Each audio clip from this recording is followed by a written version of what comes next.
Olá pessoal, bem-vindo a mais um vídeo, dando sequência à nossa série de vídeos sobre química do solo.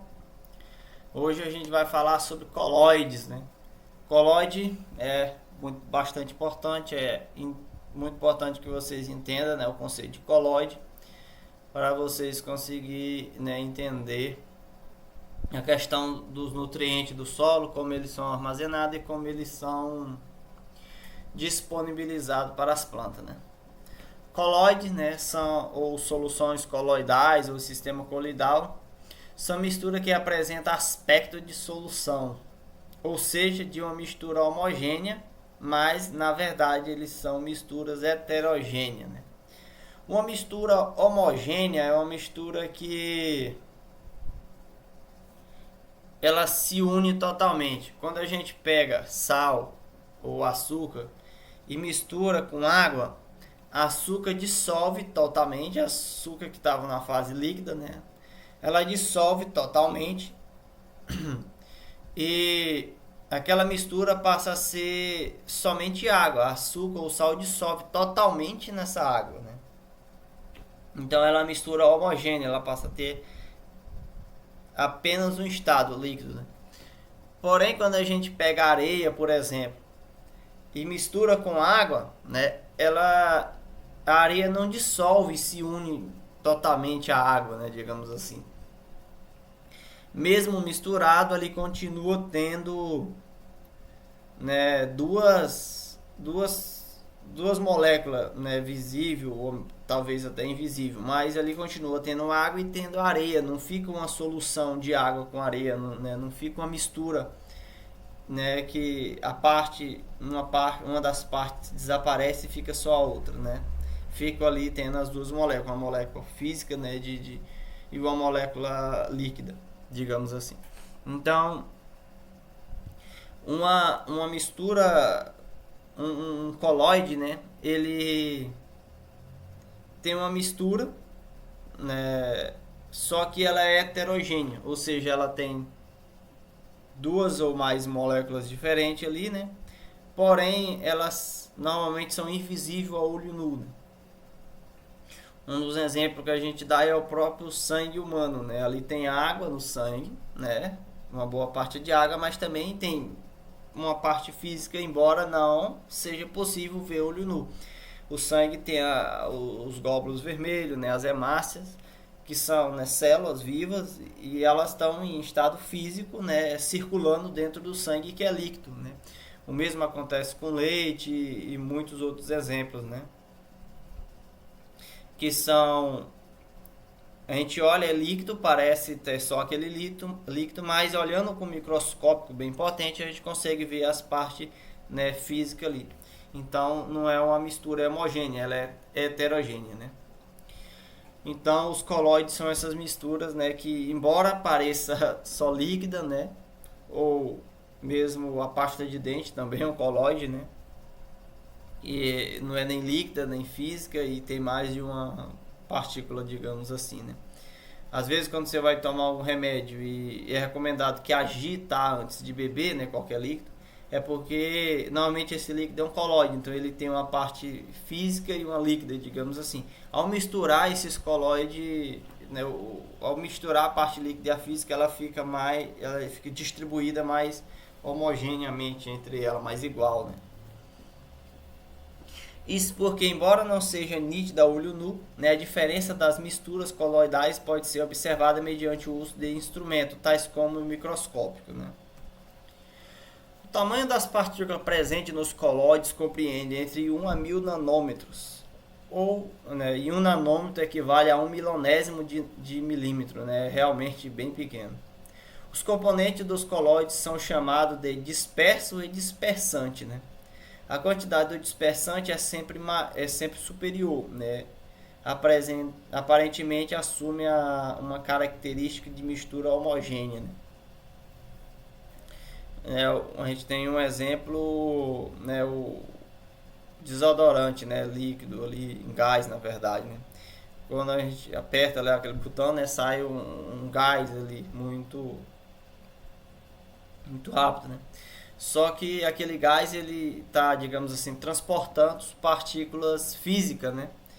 Então, ao se aplicar, né, um Rexona, por exemplo, né, um dos, né, um desodorante, né, a gente percebe que ali tem algumas partículas físicas, né? Então, o gás é o dispersante, né? É e aquelas partículas físicas são dispersas, né? Então, aquele gás que está em maior quantidade, ele transporta as partículas que estão em menor quantidade, que é o disperso.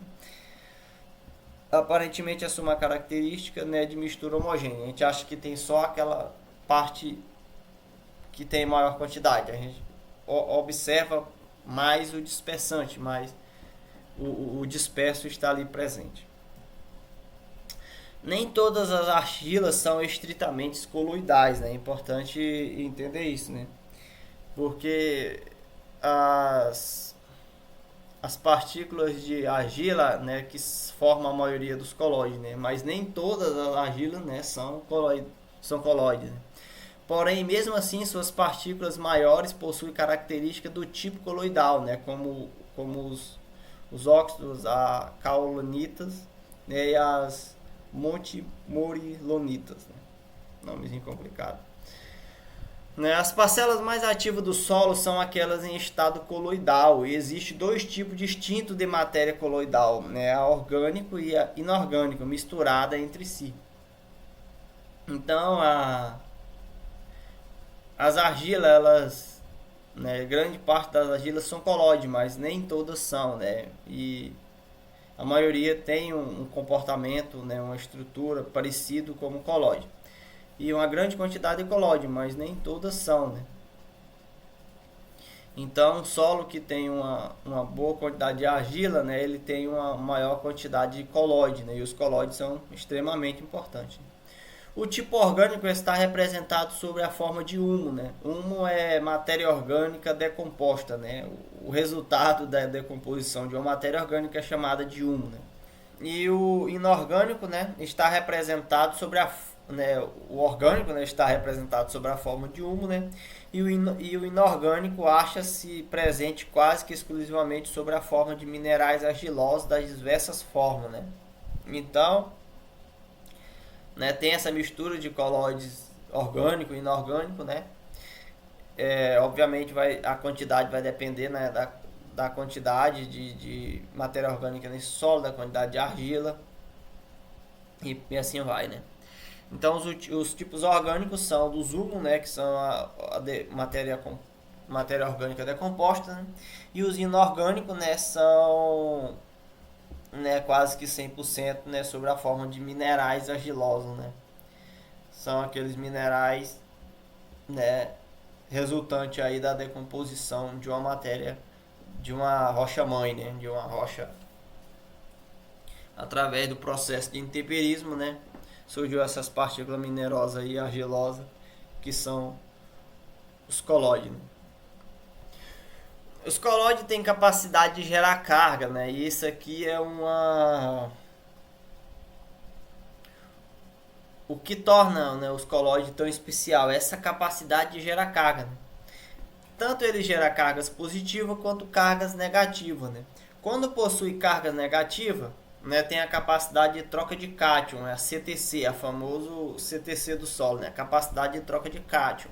Eles acontecem através dos colóides. São os colóides, né, que quando gera cargas negativas, na grande maioria dos colóides, gera carga negativa, né? E essa carga negativa que tem a capacidade de atrair um átomo, um cátion, né, e acontecer ali uma capacidade de troca de cátion, que é a CTC. Né? E quando tem carga positiva, tem a capacidade de troca de ânion, que é a CTA. Para a agricultura, né, para o solo, né, para plantação, o importante é só a capacidade de troca de cátion, né? E a grande maioria dos colóides, né, são de troca de cátion, né? E às vezes no mesmo colóide tem cátion e tem ânion, mas a maioria predominante, né, é cátion. E isso é importante, né? Os cátions ficando presos na colóide, né, impede dele ser lixiviado para as partes mais profundas ali do solo através da água, né?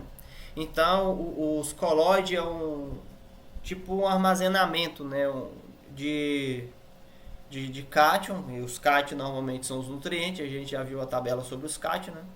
Os cátions são os nutrientes aí que as plantas precisam, né? A maior parte deles, né? A maior parte aí dos cátions, né, são de importância para o solo, né? O hidrogênio em excesso, né, causa a acidificação do solo, a gente já viu sobre isso, mas a grande maioria dos nutrientes são cátion, né? E eles ficam, né, atraído, né, junto, ligado aos colóides, né, que funcionam como uma reserva, e esses colóides vai liberando para a solução aquosa ou vai puxando da solução aquosa, né? E devido a essa capacidade desses cátions circular, né, ir para a solução aquosa, que é a água mais esses nutrientes que fica no solo, a solução líquida do solo, né, e retornar para os colóides, é que, né, dá esse nome de ser trocável, né, de troca. Ele é trocável porque ele consegue circular, né, da solução aquosa para o colóide. E isso é que é a importância, né, desses colóides, né? Ele ter essa capacidade de troca para ele ir liberando, né, esses colóides para liberando os cátions, né, os colóides, e liberando os cátions para a solução do solo na medida que o solo for necessitando, né? Porque se ele liberar demais e, né, vir ali uma chuva, uma grande quantidade de cátion vai ser perdida, né? E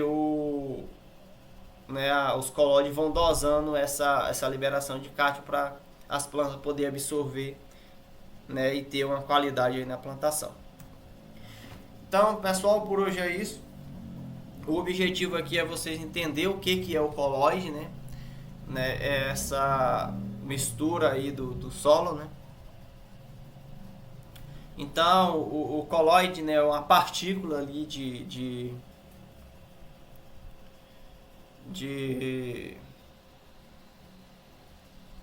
argila ou de humo, né, em que